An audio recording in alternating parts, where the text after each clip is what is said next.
Le SRJ Les Tilleuls accueille des enfants, si on prend les âges extrêmes, de 3 à 20 ans. Et ils ont des difficultés sociales, familiales, et ils ont des difficultés psychopathologiques. Nous sommes ici à l'école Les Fantastiques qui accueille des adolescents qui ont des troubles autistiques et donc qui ont des problématiques très spécifiques. Ces enfants-là n'ont pas les mêmes besoins que dans l'enseignement général. La maison d'enfants Reine-Marie-Henriette accueille plus de 200 enfants issus de familles défavorisées. Ils sont placés à la maison d'enfants par le tribunal de la jeunesse ou le service d'aide à la jeunesse. L'idée de départ, c'était une chorale avec des enfants issus d'un milieu défavorisé, mais avec une éducation musicale d'excellence.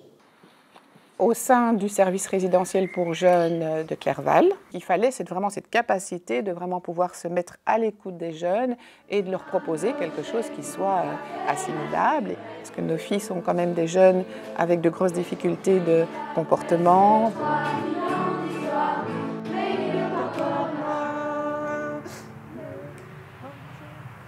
Les ateliers Equinox sont une première cette année pour la prison d'Ytre. On était curieux de voir un peu ce que des intervenants extérieurs qui sont spécialisés pouvaient proposer et voir un petit peu comment la détention allait répondre à cette possibilité d'atelier.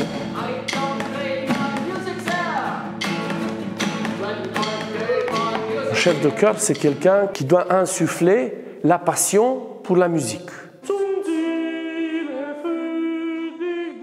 Il doit leur dire, voilà, ce que vous faites maintenant, c'est la vibration qui va changer le monde. Et Ricardo, qui travaille pour Equinox et qui vient chez nous, il ne donne pas un cours de musique.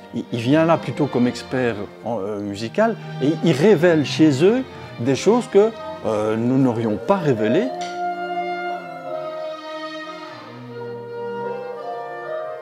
La musique fait tiers dans cette rencontre. C'est pas Mélanie et les enfants, c'est Mélanie, les enfants et la musique. L'objectif, c'est à la fois qu'ils développent leur talent de chanteur et autant qu'ils développent des choses essentielles telles que la concentration, la collaboration, le goût du travail aussi. Sinon ça repart vite dans la tête. Elle est professionnelle, donc il ne s'agit pas de faire de la musicothérapie, c'est pas ça qu'elle fait. Elle fait de la musique avec eux. J'ai jamais eu les pieds sur terre.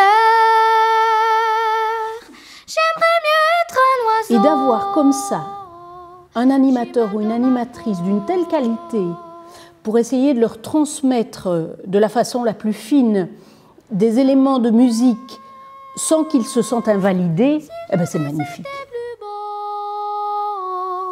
Plus beau vu d'en haut. Le concert, c'est important pour les enfants, c'est ça qui les forge en tant qu'artistes et c'est ça qui les forge en tant que caractère. Parce que chaque fois, il faut se dépasser. Et plus on fait, mieux c'est. J'ai confiance en moi et quand je me dis, c'est bon, il y a du public, je dois mieux chanter. Et du coup, je chante mieux. Equinox joue le jeu jusqu'au bout.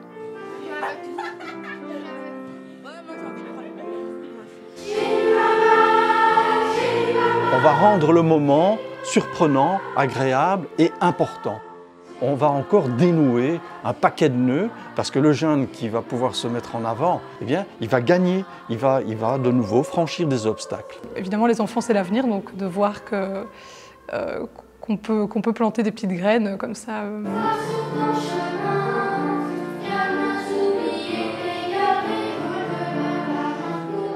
Notamment, ils sont allés chanter au Palais Royal. C'est exceptionnel et ils étaient heureux de pouvoir participer à un événement tel que celui-là. Les enfants que j'ai connus il y a 9 ans, aujourd'hui sont devenus des artistes ouverts et accueillants.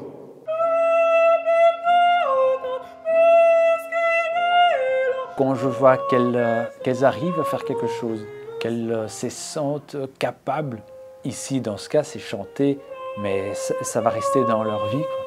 Et je me dis, je suis contente que ce soit eux qui bénéficient de ça. Et que des enfants qui ont une assise trébuchée dans la vie puissent en bénéficier, je trouve ça important. Socialement, je trouve ça important.